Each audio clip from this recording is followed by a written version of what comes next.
Joshua, symbol 4138, chapter 11, verse 23.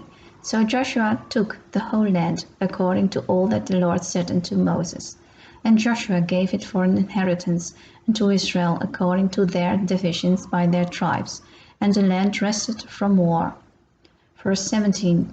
Even from the Mount Halak, and goeth up to Seir, even unto Beelgad, in the valley of Lebanon, under Mount Hermon. And all their kings he took, and smote them, and slew them. Verse 18.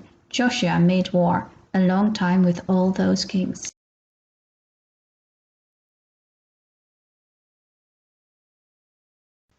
Verse 8. And the Lord delivered them into the hand of Israel, who smote them and chased them, unto great Zidon, and into Misrephothmaim, and into the valley of Mizpeh eastward.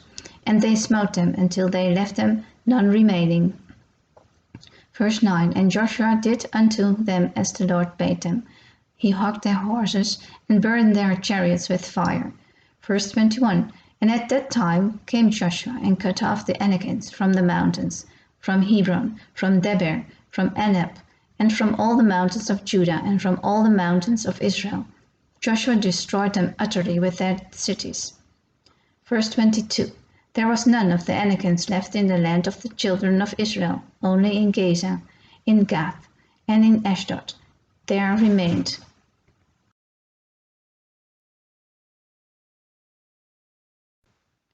Verse 12. And all the cities of those kings, and all the kings of them did Joshua take, and smote them with the edge of the sword, and he utterly destroyed them, as Moses the servant of the Lord commanded. Verse 13. But as for the cities that stood still in their strength, Israel burned none of them, save Hazor only, that did Joshua burn. Verse 14. And all the spoil of these cities, and the cattle, the children of Israel took for a prey unto themselves.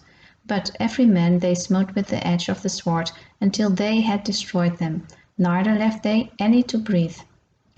Verse 15. As the Lord commanded Moses his servant, so did Moses commanded Joshua. So did Joshua. He left nothing undone of all that the Lord commanded Moses. Verse 16. So Joshua took all that land, the hills, and all the south country, and all the land of Goshen, and the valley, and the plain, and the mountains of Israel, and the valley of the same.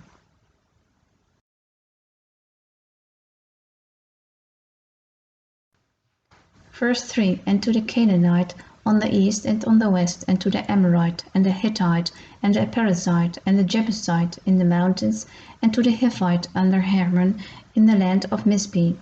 Verse 4. And they went out, they and all their hosts with them, much people, even as the sand that is upon the seashore in multitude, with horses and chariots, very many. Verse 5. And when all these kings were met together, they came and pitched together at the waters of Merom to fight against Israel. Verse 6. And the Lord said unto Joshua, Be not afraid because of them, for tomorrow about this time will I deliver them up all slain before Israel. Thou shalt hug their horses, and burn their chariots with fire. Verse 7. So Joshua came, and all the people of war with them, against them by the waters of Merom, suddenly, and they fell upon them.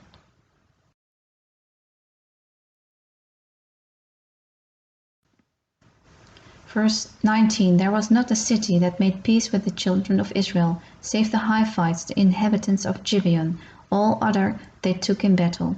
Verse 20. For it was the Lord to harden their hearts, that they should come against Israel in battle, that he might destroy them utterly, and that they might have no favor, but that he might destroy them as the Lord commanded Moses.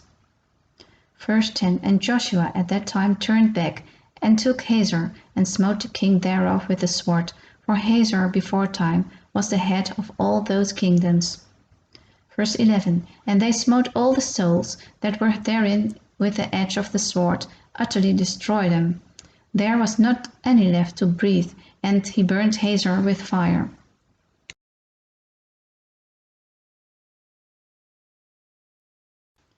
Verse 1. And it came to pass, when Jabin king of Hazor had heard those things, that he sent Jobab king of Madon, and to the king of Shimron, and to the king of Exaph. Verse 2. And to the kings that were on the north of the mountains, and of the plains south of Kinneroth, and in the valley and in the borders of Dor on the west.